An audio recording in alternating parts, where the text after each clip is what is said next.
Hi guys, I'm here to talk about anxiety today, which is probably the most common reason that people come to see me, in particular because that is one of my specialties. People really struggle with anxiety, not because there's something wrong with anxiety, but because we're really unwilling to have anxiety, which makes a lot of sense. Anxiety is uncomfortable, it can feel scary, and a lot of times it doesn't make sense. It's out of context to what is going on.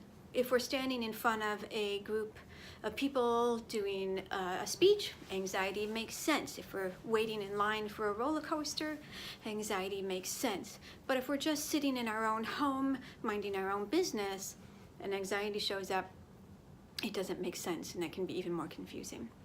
So one of the biggest obstacles to anxiety is whether you're willing or unwilling to have anxiety.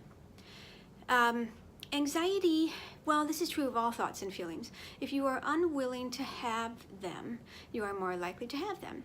For example, if I tell you to not think about a pink elephant, what is it that you think about?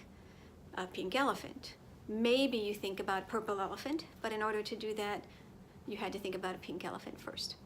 And so the same is true of our thoughts and feelings. If we're not willing to have anxiety, we've got anxiety. If we're not willing to have sadness, we've got sadness. If I'm not willing to have the thought, I'm not good enough at something, then I've automatically got that thought. And here's why.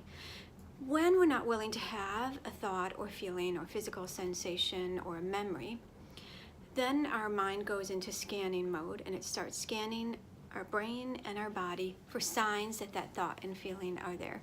And naturally it's going to be there through no fault of your own. That's just the way we are. Once something is in the brain, it's stuck in there. The brain only works through addition, not through subtraction. So the only way to change this is to add new information into your brain. So when your brain finds it there, then it goes into gosh, there it is again. What's wrong? I'm not trying hard enough. It takes it to a place of failure. And then it can often lead to feelings and thoughts of hopelessness and despair that this is ever going to get better. So when people come to my office, I talk to them about willingness. Willingness is one of the biggest factors for anxiety. I talk about that anxiety.